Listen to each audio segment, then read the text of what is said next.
기도하시겠습니다.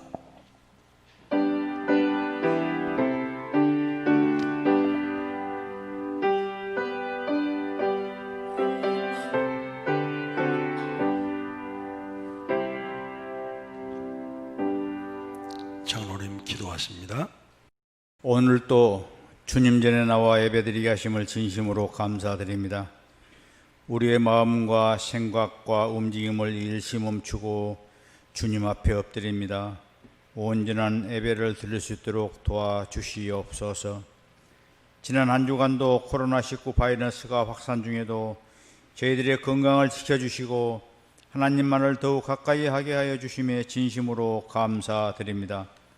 코로나19 바이러스 감염 사태가 계속되는 가운데 모든 예배가 비대면으로 진행됨으로 인하여 가정 목장 예배와 교육 안의 각종 대소 모임이 제대로 열리지 못하고 있습니다.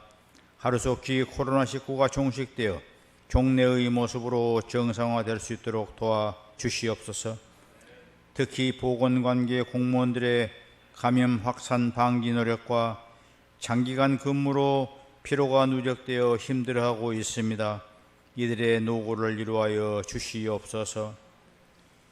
이럴 때일수록 우리 모두가 적극 솔선하여 생활 속에 거리두기, 손 씻기, 마스크 착용하기에 적극 동참해야 되겠습니다. 우리 모두 힘들고 생활에 불편이 있을지라도 하나님을 더욱 가까이 하고 믿음 생활에 더욱 충실하여 하나님만이 참 빛이요 생명임을 중요하게 여기는 공동체가 되도록 도와주시옵소서. 하나님 아버지, 오늘 또 강단에 세우신 당회장 목사님을 기억하시고 권능의 말씀을 더하게 하여 주시고 성령의 두루마리를 입히시어 영역이 더욱 높아지는 말씀으로 생수의 강이 흐르게 하여 주시옵소서. 하나님 아버지, 예배를 생명처럼 여기는 교회, 복음 증거로 세상을 치유하는 교회, 말씀으로 다음 세대를 세워가는 교회가 될 수 있도록 인도하여 주시옵소서. 오늘 또 유튜브로 예배에 참여한 성도들과 군무에 있는 자녀와 유학 중에 있는 자녀들, 개인적인 사정으로 예배에 참석하지 못한 모든 성도들에게 동일한 은혜를 나려 주시옵소서. 이 모든 말씀 예수 그리스도 이름으로 기도드렸사옵나이다.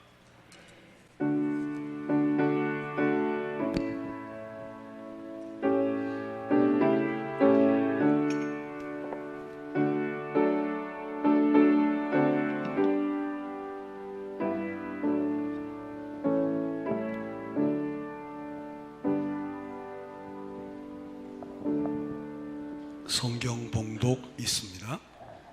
그러므로 형제들아, 우리가 빚진 자로되 육신에게 져서 육신대로 살 것이 아니니라. 너희가 육신대로 살면 반드시 죽을 것이로되 영으로서 몸의 행실을 죽이면 살리니 무릇 하나님의 영으로 인도함을 받는 사람은 곧 하나님의 아들이라. 너희는 다시 무서워하는 종의 영을 받지 아니하고 양자의 영을 받았으므로 우리가 아바 아버지라고 부르짖느니라. 아멘. 제가 설교를 위해서 국민일보 그 주일에 설교 제목을 이렇게 봤습니다. 한 120군데 교회가 교회를 홍보하면서 본문과 설교 제목을 기록한 것을 봤는데 거의 다 뭐냐면 구원의 감격, 구원의 은혜, 예수 안의 평안, 우리가 이 문제를 이기려면, 그리고 또 특별한 교회는 강해 설교라는 교회는 또 그때 맞는 설교를 하지만 근 80% 정도의 교회가 구원받은 감격, 구원의 은혜에 대한 찬송, 다 구원에 대한 거예요. 물론 그럴 수 있다고 생각하지만 우리가 어린아이로 태어났을 때, 그 어린아이로 태어났을 때 그 얼마나 이쁘고 귀여워요. 근데 그 이쁘고 귀여운 게 그때만 참 5년, 10년, 20년 지나면서 계속 그 이쁘고 귀여운 것만 생각하면 그건 정상적이 아니지 않습니까? 하나님께서 우리에게 구원을 주신 이유를 생각할 때가 되었다고 생각해요. 저는 구원을 평가절하하고 싶지는 않아요. 소중하죠. 여러분, 홍해를 걷는 것 이상에 더 감격적인 것이 어디 있어요? 예수님께서 육체를 입고 이 땅에 오신 것 그 자체가, 이건 드라마도 이런 드라마가 어디 있어요? 많은 사람 가운데 만물의 찢기 같은 나를 위하여 육체를 입으시고 이 땅에 오셔서 종의 형체로 자기를 비워 죽기까지 복종하는 하나님의 영광을 바라볼 때 우리는 그 감격 앞에 무릎 꿇지 않을 수 없어요. 근데 그 영광을 보고 무릎만 꿇는다면 그 다음은 어떻게 할 것이냐는 거예요. 그래서 제가 여호수아 이후의 설교 제목을 우리는 구원을 받았는데 그 다음에 그 이후에는 도대체 어떻게 행보를 가져야 되는가를 지난 첫째 시간 생각을 했습니다. 구원받은 이후에 하나님께서 우리에게 요구하는, 사도 바울이 구원받은 이후에 그 엄청난 사역을 하는 힘의 동기가 바로 이거라는 것을 제가 제시를 했습니다. 로마서 8장 12절을 다시 한번 읽어보겠습니다. 그러므로 형제들아 우리가 빚진 자로 돼 육신에게 져서 육신대로 살 것이 아니니라. 바울은 아마 우리 육체를 가진 자가 그 정도의 열정으로 주의 일을 한 자는 아마 없는 거로 저는 생각해요. 근데 그 원동력이 뭐냐면 빚진 자 의식이에요. 빚진 자 의식이에요. 결국 우리로 하여금 구원 이후에 힘있게 달려가는 근거가 뭐냐면 하나님의 그 사랑과 그 은혜와 그 긍휼을 잊어버리지 않는 거예요. 우리는 구원받은 이후에 그저 11조 하고 감사헌금하고 주일 나오고 그저 적당한 봉사를 하면 이게 주의 일로 생각해요. 저는 여기서 30여 년 목회를 하면서 한결같이 말씀을 전했잖아요. 그건 종교생활이다.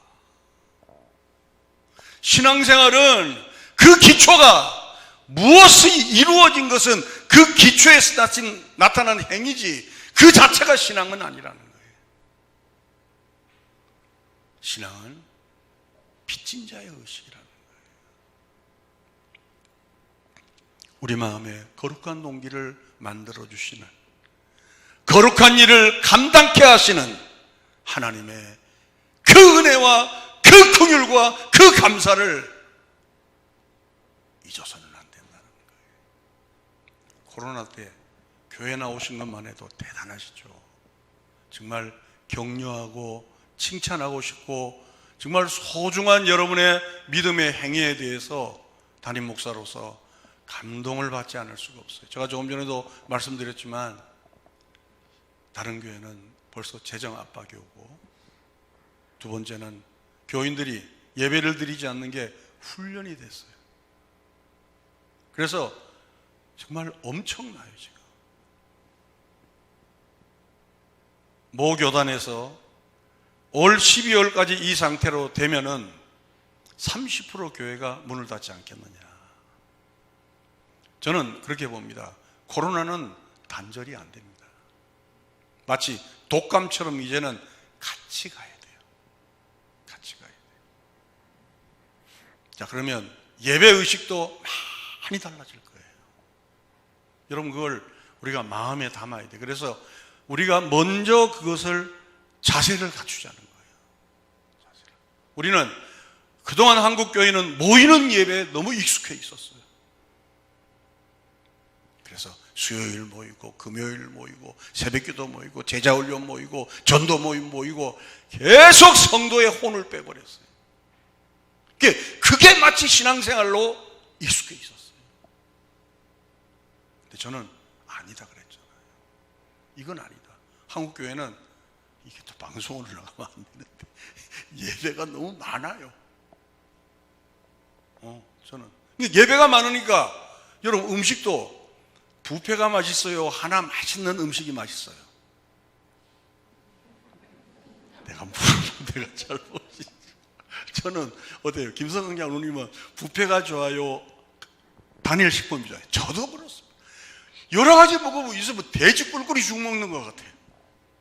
하나. 그렇죠. 그러니까 이 주일 오전 말씀을 가지고 묵상하고 되뇌이고 묵상하고 되뇌이면서 이게 전 삶을 이끌어가고 수요 예배 때 보조가 되고 또 새벽기도에 환경이 되는 많은 사람은 새벽기도 안 하고 안 되는 분은 집에서 큐티하면서 이게 쭉 유지되어야 되는데 너무 많아, 교회 모이는 게. 너무 많아요. 근데 우리가 하지 않으니까 하나님께서 이 환경을 통하여 우리에게 정말 신앙이 뭔가를 보일 때가 왔다. 저는 여러분의 종교 행위에 대해서 절대 폄하하지 않습니다. 아주 수고들 많이 하셨어요. 여러분 한 교회가 무지해서 이렇게 건축까지 될 정도에는 여러분의 정말 땀과 기도 없이는 이런 일이 있을 수가 없어요. 근데 그게 다가 아니라는 거예요. 정말 여러분 신앙생활을 이제까지 해오면서 그리스도의 은혜에 대한 그 사랑과 그 긍휼과 그 은총에 대한 그 감사를 아직도 잊지 않고 있느냐는 거예요. 아니면 타성에 젖었어. 내가 목사이기 때문에, 내가 집사이기 때문에 정말 지친 몸을 끌고 이 단에 있느냐는 거예요. 하나만 기억합시다. 우리 마음에 거룩한 동기를 만들어주신 그 하나님의 사랑, 그리고 그 일을 감당케 하시는 성령의 역사, 그리고 그것을 뒷받침해주는 그 십자가의 공로를 잊지 않는 성현의 권속들이 되시기를 주님의 이름으로 축원합니다. 이렇게 살지 않으면 어떤 문제가 생기느냐? 죽는다는 거예요. 로마서 8장 12절에서 13절입니다. 그러므로 형제들아 우리가 빚진 자로 돼 육신에게 져서 육신대로 살 것이 아니니라. 너희가 육신대로 살면 반드시 죽을 것이로되 영으로서 몸의 행실을 죽이면 살리니. 방송실 앞으로 내 얼굴보다는 성경 말씀을 좀 오래 올려놔. 내가 매일 내 얼굴 보니까 지겨워 죽겠다. 너희가 육신대로 살면 죽는데 그냥 죽는 것이 아니고 반드시 죽는다는 거예요. 그러면 여기서 한 가지 문제가 생깁니다. 오늘 그거에 대해 공부하려고 그래요. 아니 구원을 얻으면 구원받은 사람은 그 구원을 잃지 않는 것이 장로교의 교리제잖아요. 예수 믿으면 한 번 구원은 해병대처럼 영원한 구원이지 않습니까? 근데 성경은 뭐라고 얘기하냐면, 아이 또 치웠네? 형님 올려놓으시오. 육신대로 살면 반드시 죽는다는 거예요. 이 내용을 오늘 서로 공부하면서 우리가 그동안 신앙을 한번 정리하는 시간을 가졌으면 좋겠어요. 저는 이 로마서 이 내용이 굉장히 중요하다고 생각해요. 왜냐하면 기초가 안 좋으면 집을 아무리 많이 세워도 그 집은 무너져요. 예수님도 말씀하셨잖아요. 모래 위에 쌓은 집이 있고 반석 위에 쌓은 집이 있는데 평소에는 잘 모른다. 근데 비바람이 불고 창수가 나면 모래 위에 쌓은 집은 무너지고 반석 위에 쌓은 집은 무너지지 않는다는 거예요. 신앙은 뭐냐면 기초 싸움이에요. 기초 싸움이에요. 기초가 모래 위에 있으면, 즉 신앙의 행위에 있으면 그 사람은 크고 작은 일에 펑펑 무너져요. 근데 그 기초가 하나님의 사랑, 그리스도의 의, 주께서 내게 베푸신 그 무궁무진한 그 은총에 기초되어 있으면 어떤 문제가 올 때 잠깐 쓰러지더라도 또 십자가를 붙들고 일어나는 은혜가 있게 될 줄로 믿습니다. 그럼 먼저 육신대로 살면 죽는다는 의미가 뭐냐는 거예요. 첫째, 죽는다는 의미입니다. 저는 다시 말씀드리지만 성도에 있어서 견인의 이 교리를 저는 부정하지 않습니다. 여러분, 제가 지난주에 사울 왕과 다윗 왕의 예를 들면서 유기와 견인에 대해서 좀 신학적인 용어가 많이 나오니까 여러분들이 좀 이렇게 집중하면서 정리를 했으면 좋을 것 같아요. 유기는 뭐냐면 버리는 거예요. 사울 왕은 하나님께서 기름 붓고 그에게 왕으로 세웠지만 한때 쓰임 받다가 버림받은 거예요. 근데 다윗 왕은 사실 다윗 왕은 사울 왕보다 더 나쁜 짓을 많이 했어요. 근데도 하나님은 다윗을 끝까지 이끌어 가시는 거예요. 그걸 신학적인 용어로 따라합시다. 견인이라고 해요. 그 육이란 말은 버림받았다는 말이고 견인이란 말은 끝까지 이끈다는 말인데, 왜 구원받은 사람이 육신대로 살면 죽는데 그것도 왜 반드시 죽느냐는 거예요. 이 죽는다는 의미는 사람이 생명을 다해서 죽는다는 말도 죽는 거예요. 근데 야구를 할 때 딱 때렸는데 공이 화수도에 먼저 왔어요. 그러면 그 사람은 어떻게 되는 거죠? 죽었다 그래요. 죽었다. 하트놀이를 할 때 섰다 할 줄 알았잖아요. 안 해봤습니까? 섰다 하면 끝발이 안 좋으면 내 끝발이 안 좋다고 딱 던져놓는 걸 뭐라 그러죠? 죽는다. 여자들도 사실 그 나이가 들면 좀 머리숱이 적잖아요. 훅가시 막 해서 머리를 올리는 건 세운다 그러죠. 근데 비를 맞으면 머리가 죽었다. 즉 죽는다는 용어는 무엇과의 관계가 단절되었다는 뜻이에요. 즉 그리스도인은 그리스도인이지만 하나님과 교제가 끊어졌다는 거예요. 여러분, 이거 정리 잘 하시기 바랍니다. 내가 육신대로 살면 예배 드릴 수 있고 찬양할 수 있고 11조 할 수 있고 모든 교회 봉사할 수 있어요. 근데 육신대로 살면 교회 봉사 안 한다는 얘기가 아니에요. 종교 활동 안 한다는 얘기가 아니고 육신대로 살면, 즉 가치관이 하나님 중심이 아니고 내 중심으로 모든 일을 결정하면 하나님과 교제가 끊어진 상태에서 자기 일을 하는 거예요. 이해하세요? 이해하시면 아멘? 예, 마스크를 썼으니까 이게 이해가 가는지 안 가는지. 저는 지금 신학적인 강의를 설교화해서 말씀을 증가하는 거예요. 왜? 한번 언젠가는 한번 정리를 하고 싶었어요. 그러니까 구원받은 사람은 절대 그 구원이 단절되지 않습니다. 단 하나님과 관계가 끊어져요. 이게 얼마나 불행해요. 예수 믿는 사람이 우리의 생명이 하늘에 있는데 하나님과 관계가 끊어진 상태로 주의 일이 아니고 자기의 일을 하는 거예요. 자기의 일을. 근데 의외로 한국 교회는 그런 사람들이 많다는 거예요. 많다는 거예요. 제가 전국에 집회를 다니지 않습니까? 이걸 갖고 하는 거예요. 이걸 갖고. 봉사하지 말라는 거 아니에요. 헌금하지 말라는 거 아니에요. 헌금해야 교회가 운영이 됩니다. 헌금 많이 해주세요. 그러나 그거는 어느 신앙의 열매예요. 아멘?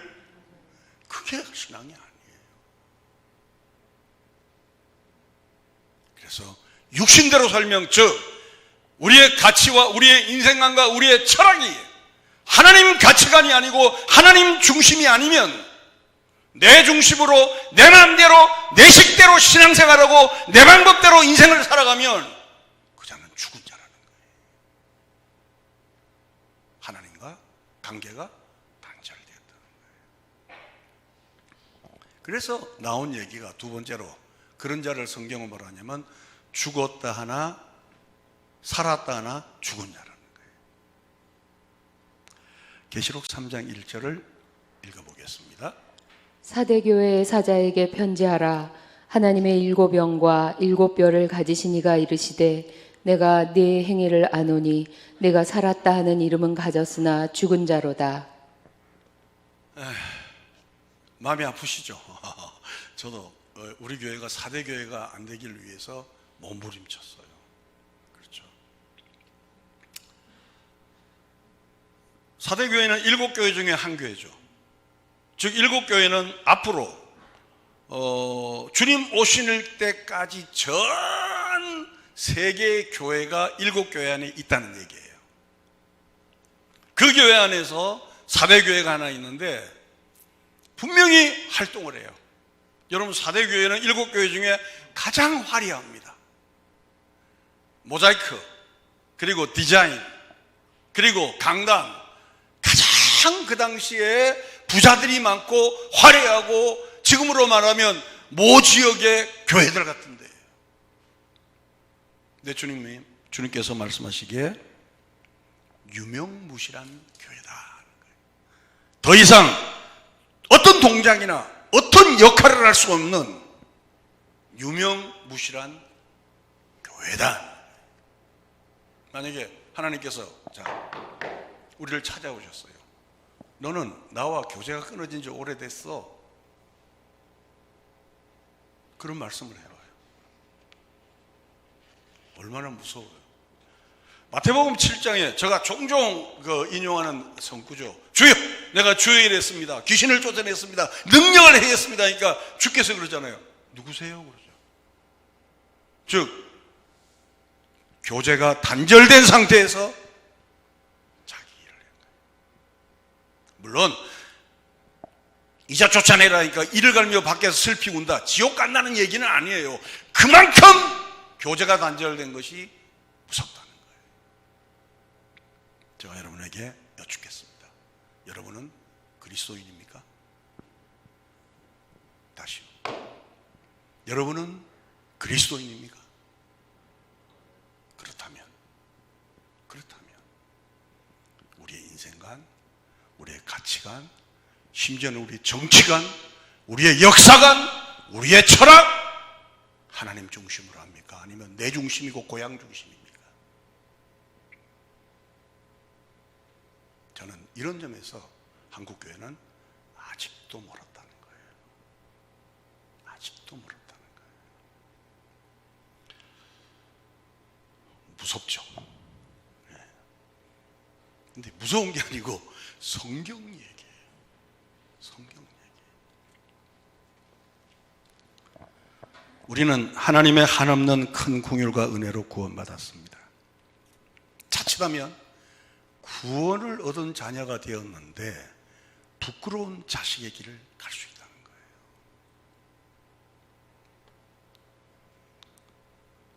하나님의 자녀가 아닌 건 아니지만 성경에 말한 대로 불 가운데서 구원 얻은 부끄러운 구원이 된다. 강단에서 이런 설교를 하는 것은 주일날 한 번 저하고 만나는데 이런 설교를 하는 배경이 뭐냐면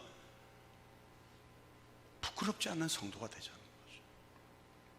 그러한 은혜가 이 아침에 이 설교를 듣고 진림받는 우리에게 성령 하나님께서 강림해 주시기를 주님의 이름으로 축원합니다. 세 번째, 결국 이렇게 되면 비참하게 되죠. 시편 1편 1절에서 6절을 읽고 설명하겠습니다. 복 있는 사람은 악인들의 꾀를 따르지 아니하며 죄인들의 길에 서지 아니하며 오만한 자들의 자리에 앉지 아니하고 오직 여호와의 율법을 즐거워하여 그의 율법을 주야로 묵상하는도다. 그는 시냇가에 심은 나무가 철을 따라 열매를 맺으며 그 잎사귀가 마르지 아니함 같으니 그가 하는 모든 일이 다 형통하리로다. 악인들은 그렇지 아니하며 오직 바람에 나는 겨와 같도다. 그러므로 악인들은 심판을 견디지 못하며 죄인들이 의인들의 모임에 들지 못하리로다. 무릇 의인들의 길은 여호와께서 인정하시나 악인들의 길은 망하리로다.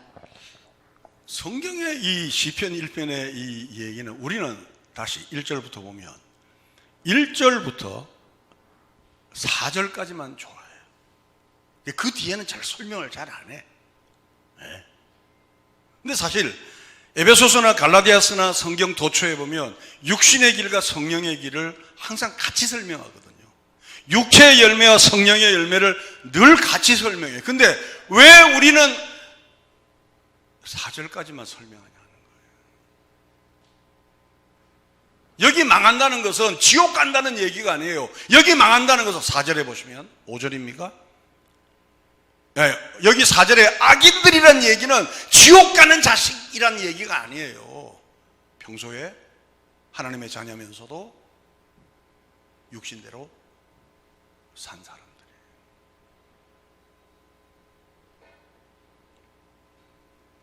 저는 좀 설교를 좀 깊이 들어갈래도 막 이런 설교하면 이 분위기가 아주 차가워. 그래서 하기가 좀 그래요. 그래도 해야 돼요. 괜찮으시죠? 아멘? 그럼요. 그래서 주일날 와서 우리가 한번 찔림은 받아야 돼요. 찔림은. 제가 여러분을 미워서 절대 그런 거 아니잖아요. 그죠? 바른 길을 제시하는 거예요. 넌 그렇게 사느냐? 저도 못 살아요. 저도 찔리면서 하는 거예요. 저도. 여기 악인은 지옥 갈 만한 아주 나쁜 놈, 아주 마땅히 저주받을 놈이 아니고 시편 1절에 보세요. 1편 1절에 복인 악인의 길을 따르고 죄인의 길에 서고 오만한 자리에 앉는 자들이에요. 그렇죠? 그러니까 다시 여호와의 율법을 즐거워하지 않고 그 율법을 주야로 묵상하지 않는 자. 3절에 그는 시냇가에 심은 나무가 철을 따라 열매를 맺지 못하고 그 잎사귀가 마르고 그가 하는 모든 일에 그렇다는 거예요. 그렇죠. 설교를 내가 듣고 싶은 얘기만 들으면 그 설교가 아니에요. 그렇죠. 우리가 성경을 보실 때 예를 들어 에베소서가 1장부터 6장까지 있잖아요. 1장부터 6장까지 다 읽으셔야 돼요. 내가 원하는 거 여기서 고르고 저기서 고르면 그건 성경이 아니고 명심보감이에요. 명심보감이죠. 기도 없이 살다가 갑자기 쓰나미가 오는 거 하나님께서 나를 사랑하는 거예요. 말씀 없이 살다가 영적인 기쁨을 잃어버리고 말씀 없이 살다가 영적인 감사가 잃어버리는 거 하나님께서 나를 축복하시는 거예요. 기도도 하지 않고 말씀도 보지 않는데 기쁨이 충만하고 은혜가 충만하다면 다른 영의 역사예요. 그건 악한 영의 역사예요. 예수 믿는 사람은 성경 보지 않고 기도하지 않으면 가슴이 두근거려야 돼요. 최소한 범죄할 때 내 가슴이 찢어져야 돼요. 내가 이러다가 한 대 맞지. 내 인생에 쓰나미가 오지. 이런 두려움이 있어야 돼요. 근데 만약에 그게 없으면 이미 그는 화인 맞은 양심이라는 거예요. 성경에 다 있는 얘기예요. 화인 맞은 양심이라는 거예요. 그래서 결국 육신대로 살면 비참하게 되는 거예요. 문제는 이 육신대로 사는 자가 교회에서 어떤 위치에 있을 때 본인도 고생하고 교회도 고생하는 거예요. 그렇죠. 거기까지만 하겠습니다. 그럼 두 번째, 그러면 어떻게 해야 되느냐? 영으로서 몸의 행실을 죽이면 살리라 그랬어요. 같이 한번 읽어볼까요? 시작.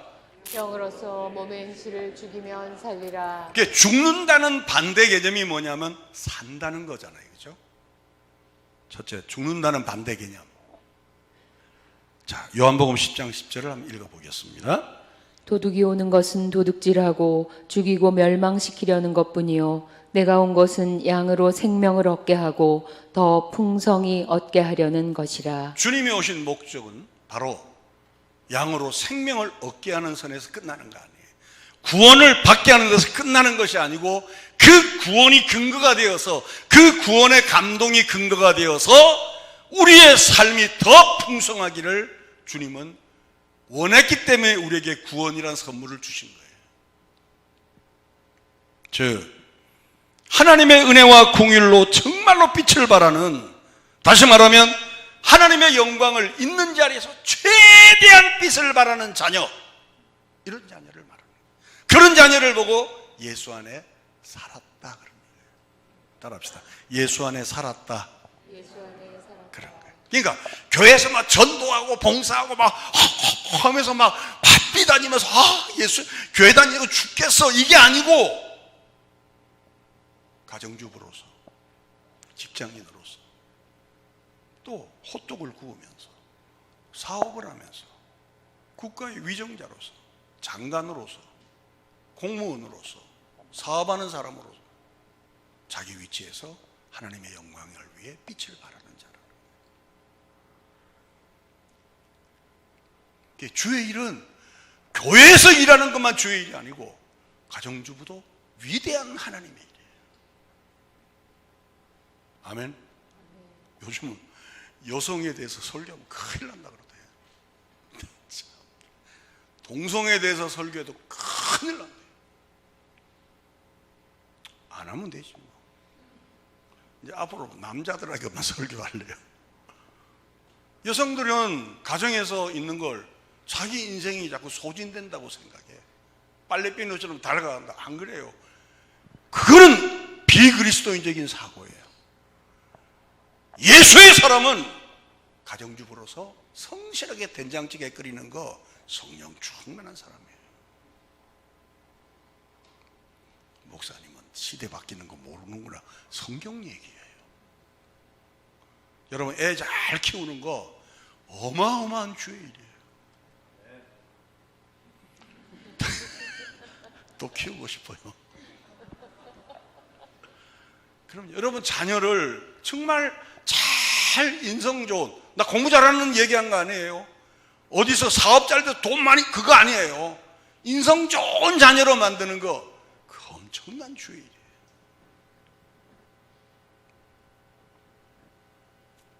우리 자신들이 살아가면서 매너 있고 에티켓 있고 정말 딱 만나면 매력 있고 사람이 구질구질하지 않고 샤프하고, 응? 엄청난 주의 일이에요. 아멘. 왜 아멘이 힘들이 갑자기 없어? 돈 그러지 마세요. 제발 그러지 마세요. 돈은 하나님께서 주시면 축복을 받는 거예요. 여러분 돈 하면 돈 도망가요. 그럼요. 요즘 부동산 자꾸 만지니까 부동산 가면 계속 오르잖아요. 한 정부에서 23번째 만지는 법이 어디 있어요? 그러니까 막 지금 강남에 계신 분들은 막 아주 입이 귀에 걸렸을 것 같은데요. 뭐 강남 사시는 분이 그런데 이대로 이 정권이 한 번 더 하자 그런데요. 아멘들 아무도 안 하니 여기는 많이 안 올란 모양이고.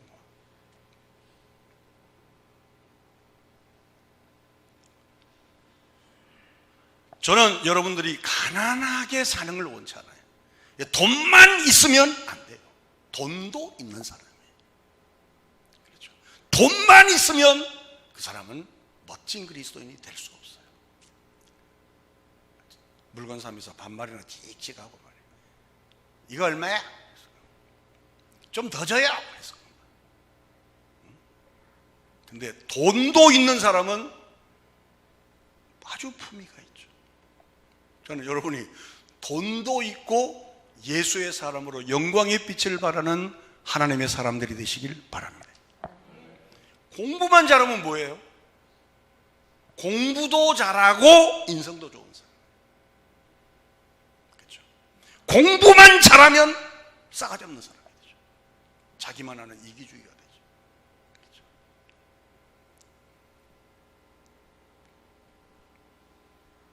그러니까 하나님의 자녀로서 아주 그 허들의 일, 청소일 하는 것도 기쁨으로.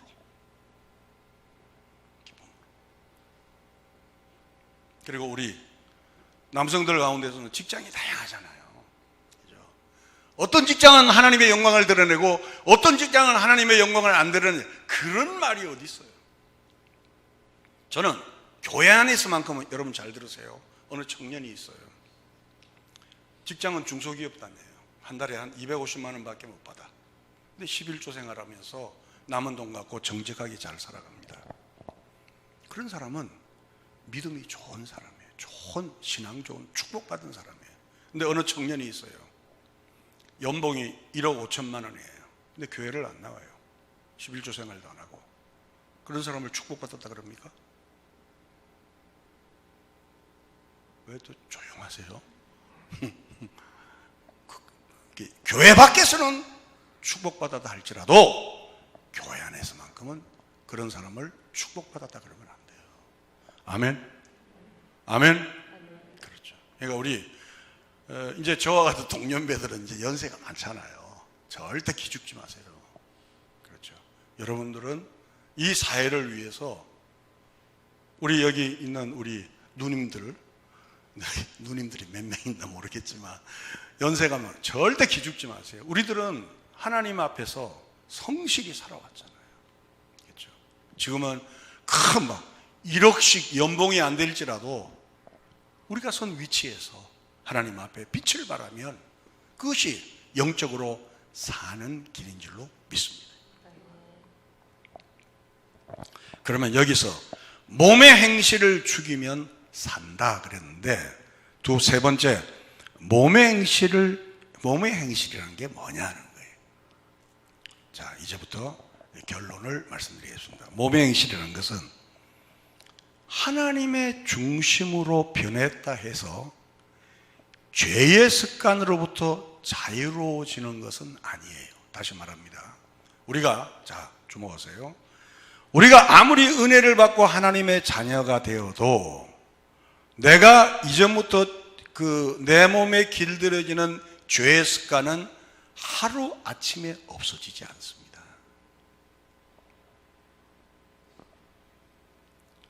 내가 원하는 것을 내가 원하지 않는데도 내가 하고 있는 거예요. 여러분, 이것은 우리 신앙에서 우리가 하나님 앞에 정말 솔직할 수도 있고 나를 속이며 조작된 신앙으로 신앙생활을 영위할 수 있어요. 난 이미 십자가의 가치를 알고 있어요. 십자가에서 내가 낮아지는 것이 얼마나 신앙적으로 유익한 것을 나는 알고 있습니다. 내 입술에는 찬양만 있기를 원하고 내 마음에는 주님을 온전히 고백하기만을 원해요. 그런데 내가 원하는 일도 아니고 내가 그렇게 싫어하는 일을 내가 하고 있는 거예요. 나는 성질 부리기 싫어요. 근데 어떤 계기가 되면 왈칵 성질이 나오는 거예요. 내가 그 일을 아주 경멸해요. 근데 그 사건을 만나면 내가 원하지도 않는데 그 사건이 기어 나오는 거예요. 내가 구원받아도 그 습관은 계속 나를 괴롭히는 거예요. 이 똑같은 내용이 로마서 7장에 나와요. 한번 읽어보겠습니다. 로마서 7장 21, 같이 읽어보겠습니다. 그러므로 내가 한 법을 깨달았노니 곧 선을 행하기 원하는 나에게 악이 함께 있는 것이로다. 내 속사람으로는 하나님의 법을 즐거워하되 내 지체 속에서 한 다른 법이 내 마음의 법과 싸워 내 지체 속에 있는 죄의 법으로 나를 사로잡는 것을 보는도다. 오호라, 나는 곤고한 사람이로다. 이 사망의 몸에서 누가 나를 건져내랴. 우리 주 예수 그리스도로 말미암아 하나님께 감사하리로다. 그런즉 내 자신이 마음으로는 하나님의 법을 육신으로는 죄의 법을 섬기노라. 저는 성경에서 이 내용만 이해를 하시면 여러분들이 신앙 안에서 자유할 수 있어요. 다시 21절입니다. 자, 이제 주무시는 분 눈을 잠가 뜨시고, 그러므로 내가 한 법을 깨달았다는 거예요. 분명히 내가 하나님의 선을 원하는데 내 안에 습관적인 악이 똑같이 있는 거예요.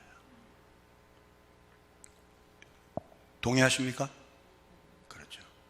분명히 나는 하나님의 은혜대로 살기를 원해요. 근데 어떤 계기와 어떤 동기가 되면 왈칵 쏟아져서 그 연장을 보면 나의 가장 약한 부분이 그 안에 담겨 있는 거예요. 그래서 내 속 사람으로는 하나님의 법을 그렇게 즐거워하는데 23절 내 지체 속에서 한 다른 법이 내 마음의 법과 싸워서 내 지체 속에 있는 죄의 법으로 나를 끌고 가는 거예요. 어느 정도 끌고 가는가? 오라 나는 공고한 사람이더라니. 얼마나 힘들었으면 이것을 사망이란 용어를 썼어요. 보통 이 정도 되면 나 교회 떠날래요 그러죠. 나 이제 예수 안 믿겠습니다 그러죠. 충분히 이해가 가요. 충분히.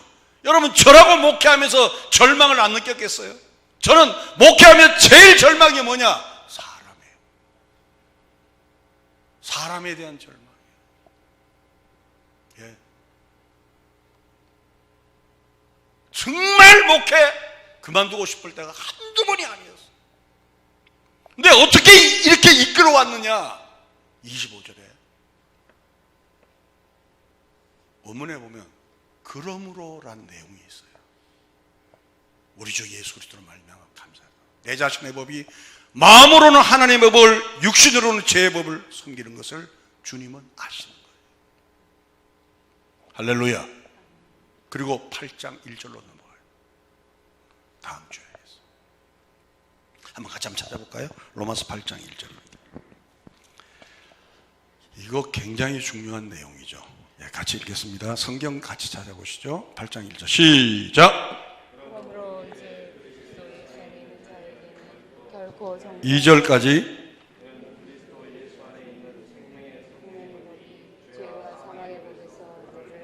자 보세요.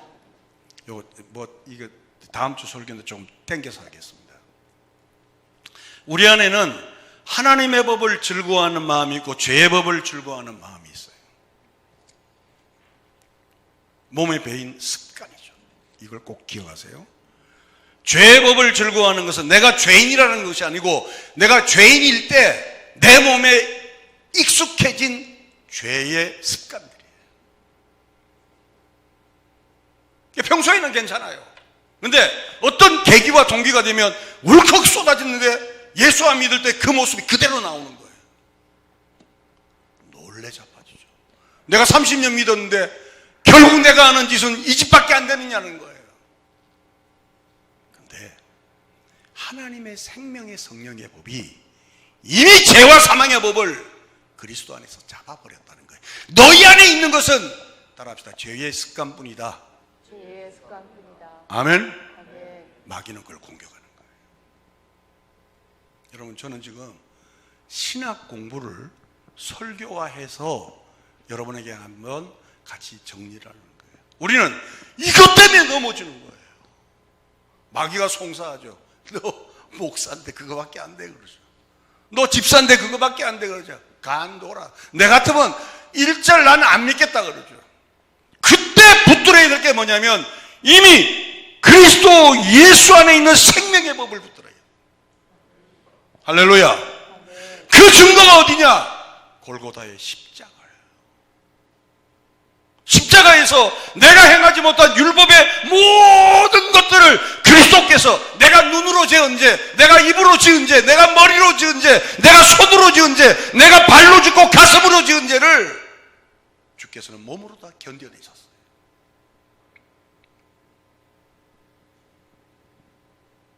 그래서 예수 안에는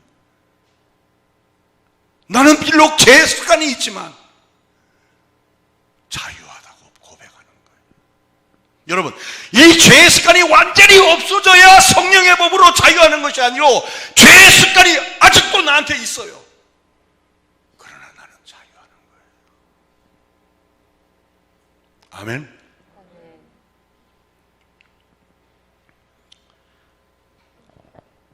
그러면 다시 원론으로 세 번째, 몸의 습관을 제어하는 방법에 대해서 시편 빚진 자 의식 어떻게 어떻게 하든지 갚아보려는 의식이 있어야 된다. 시편 116편 12절입니다. 내게 주신 모든 은혜를 내가 여호와께 무엇으로 보답할까? 다시 한 번 더 시작. 내게 주신 모든 은혜를 내가 여호와께 무엇으로 보답할까? 다시 다 같이 합시다. 시작.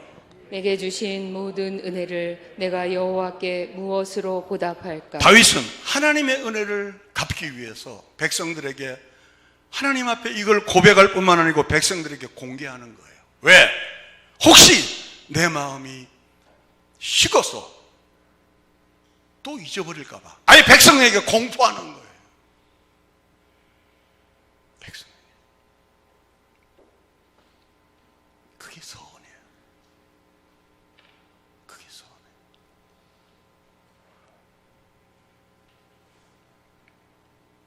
그러니까 선이라는 것은 나쁜 게 아니에요.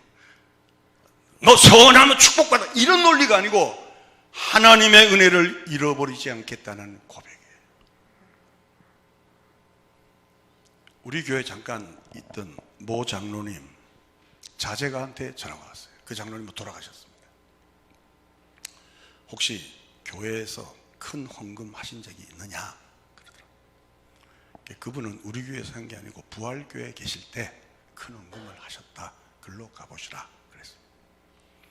그분이 저에게 이제 뭘 약속을 했냐면 건축을 하니까 건축이 다 끝나면 이 모든 것을 다 어디 은혜로 하겠다 그랬어요.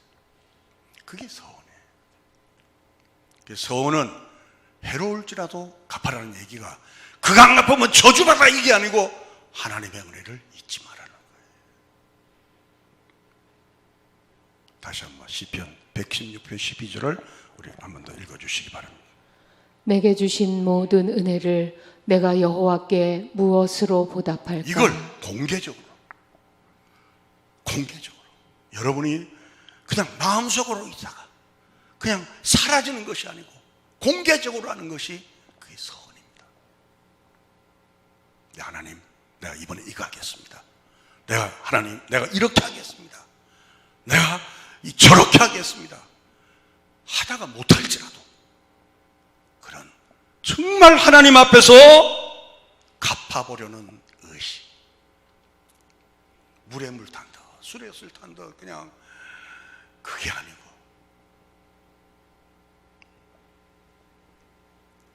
최대한도로 하나님의 은혜를 갚겠다는 거예요. 최대한.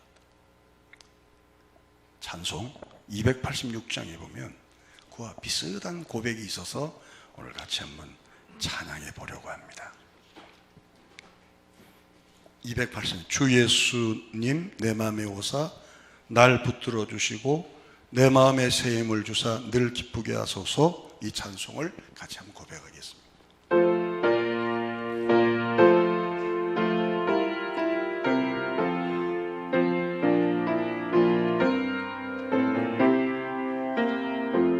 주 예수님 내 맘에 오사 날 붙들어 주시고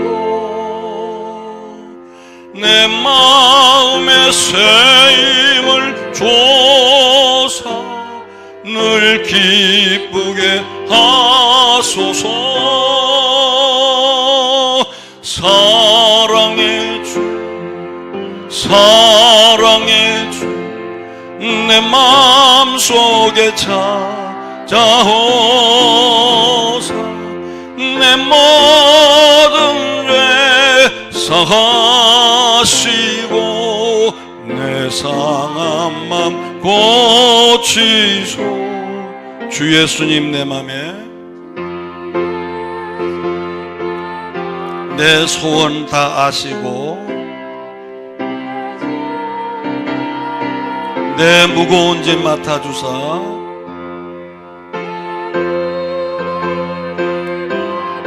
참 평안을 주소서.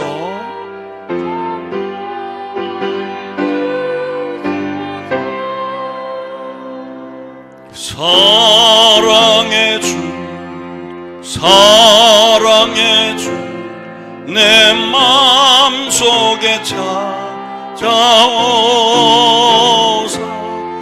내 모든 죄 사하시고 내 상한 맘 고치. 4절 찬양합니다. 주 예수님 내 맘에 오사.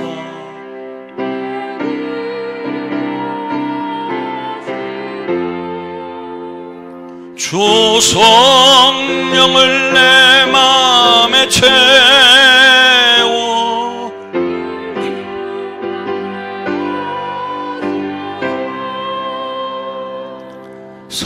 사랑의 주 사랑의 주 내 마음속에 찾아오사. 내 모든 죄 다하시고 내 상한 맘 고치소서. 할렐루야. 요 가사를 보시면 사랑의 주 사랑의 주 내 마음에 찾아오사 내 모든 죄 사하시고 내 상한 마음. 왜 상해요? 내 안에 있는 육신의 또 다른 법이 성령의 법과 싸워서 때로는 지기도 하고 때로는 이기기도 하는 이 현실을 볼 때 내가 예수 믿고 이 정도 열심히 예수를 믿었음에도 불구하고 나의 모습이 하나도 내 노력으로 변화되지 않는 나를 볼 때 좌절할 때 그때 기억할 것은 예수 안에서 그 율법을 완성하신 십자가를 바라보라는 거예요. 아멘. 여러분, 이게 기독교입니다. 우리는 이걸 보세요. 내가 육신의 법이 나한테 졌어. 내가. 그러면 이걸 상쇄하기 위해서 헌금도 하고 기도도 하고 금식도 하고 그럽니다. 더 무너지는 거예요. 더 힘들어지는 거예요. 따라합시다. 진리가 너희를 자유케 하리라. 아멘. 이게 복음입니다. 복음은 우리를 미치게 합니다. 여러분, 복음을 알면 눈물 없이 성경을 못 봅니다. 복음을 모르기 때문에 자꾸 행함으로 가요. 복음을 모르기 때문에 자꾸 우리는 힘으로 능으로 하려고 그래요. 복음을 모르기 때문에 우리는 자꾸 돈으로 빵땜질을 하려고 그래요. 그러니까 결국 열매가 나오는 건 쓴뿌리밖에 없는 거예요. 오늘부터 영으로서 우리 몸을 죽이자고요. 아멘. 그렇다고 내가 도끼방망이 들고 막 쫓아가는 것이 아니고 이미 십자가에서 완성하신 그 십자가의 능력을 의지하자. 그렇게 되면 자연적으로 기도할 수밖에 없죠. 십자가를 찬양하고 십자가를 높이고 그 십자가의 은혜를 알고 이게 결국 십자가로 구원받고 맨 마지막에는 십자가로 완성되는 거예요. 우리는 십자가로 구원받고 그 다음에는 십자가 내던지고 우리가 막 다 하려고 그러지. 쓰러질 수밖에 없죠. 그 설교를 제가 30년 동안 한 거예요. 이해가시면 아멘? 이게 복음이에요. 이 감동이 여러분에게 넘치게 되길 바랍니다. 그러면 이 복음만 알고 있으면 되느냐? 아니요. 마지막입니다. 죄악된 습관과 싸워야 돼 이제. 자, 히브리서 12장 4절을 읽고 마치겠습니다. 너희가 죄와 싸우되 아직 피 흘리기까지는 대항하지 아니하고. 이게 우리가 하나님 없는 가치관에서 하나님이 있는 가치관으로 옮겨가는 데는 너무너무 어려운 거예요. 그러니까 이게 죄 문제를 어떻게 이야기하냐면 주여 죄를 용서 이게 아니고 죄와 싸우라는 거예요.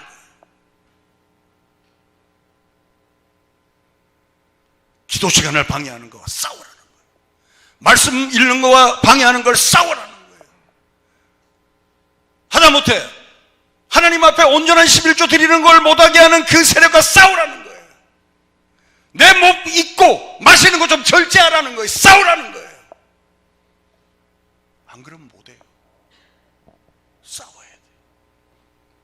기도 시간, 텔레비전 보는 시간 좀 줄여라는 거예요. 싸워. 언제까지? 최후 승리를 얻기까지. 근데 싸워서 우리가 승리하는 것이 아니고 이미 승리를 주신 것을 지키자는 거예요. 아멘? 그러니까 이제 결론. 이미 주신 승리를, 어떤 자는 더 풍성이 없고 가는 자가 있고, 이미 주신 승리를 놓쳐버리고 자기가 막 힘쓰려고 하는 자가 있어요. 갑자기 생각나서 하나 예하고 마치겠습니다. 죄송합니다. 좀 길어서. 미군이 트럭 타고 가다가, 경상도는 이거 반댕이라 그래요. 반댕이던 할머니를 만났어요. 미군이 가다가 차를 세웠어요. 할머니 타세요. 이걸 타는 거예요. 계속 가는데도 이걸 이고 있어요. 왜 이렇게 이고 있어요? 그러니까 이거 태워주는 것도 고마운데 이걸 어떻게 내려놔요? 그래. 우리 신앙이 복음을 알지 못하면, 주님은 이미 우리 죄를 다 용서하셨는데 우리는 그걸 지고 가는 거예요. 그게 철로역전이에요. 주 안에서 자유하시기를 바랍니다. 내 안에 있는 몸의 습관, 이제는 이 정도면 됐겠지 하다가도 또 기어나오는 정말 끊임없는 반복되는 그 아픔들, 오늘 말씀을 통해서 이미 하나님께서 생명의 성령의 법으로 죄와 사망의 법을 삼켜버린 것을 알지 못하고, 또 알면서도 우리가 그 마귀가 우르릉거리며 삼킬 자를 찾듯이 무서운 공격으로 오는 그 공격력 때문에 소수라치는 우리들, 이미 마귀는 주 예수의 십자가로 말미암아 그의 머리통은 다 날아가고 그는 이제 우르릉거리며 쇠사슬에 묶여있는 허울뿐인데도 우리는 거기에 치고 있는 우리 모습을 확인합니다. 예수 그리스도 그 은혜, 그러므로 이제 그리스도 예수 안에 있는 자에겐 결코 정죄함이 없나니, 이는 그리스도 예수 안에 있는 생명의 성령의 법이 죄와 사망의 법에서 너를 해방하였습니다. 이 정말 기가 막힌 하나님의 은혜를 붙들고 이제 남은 생에 어떻게든 이 은혜를 갚아보려는, 어떻게든 이 은혜 앞에 승리하고자 하는 우리 성인의 권속들이 될 수 있도록 축복하여 주시옵소서. 부활이요 생명이신 우리 구주 예수 그리스도의 은혜와 하나님 아버지의 극진하신 사랑하심과 성령님의 교통 충만하신 역사가, 그리스도 예수 안에 있는 생명의 성령의 법이 이미 내 안에 있는 죄와 사망의 법에서 우리를 해방하였음을 알고, 이제 남아있는 이 죄의 습관의 찌꺼기와 끊임없이 부딪히고 싸우며 결국 이미 주신 승리를 붙잡기를 원하는 성인의 모든 고속들 머리 위에 하나님의 축복이 영원토록 함께 있을지어다. 아멘.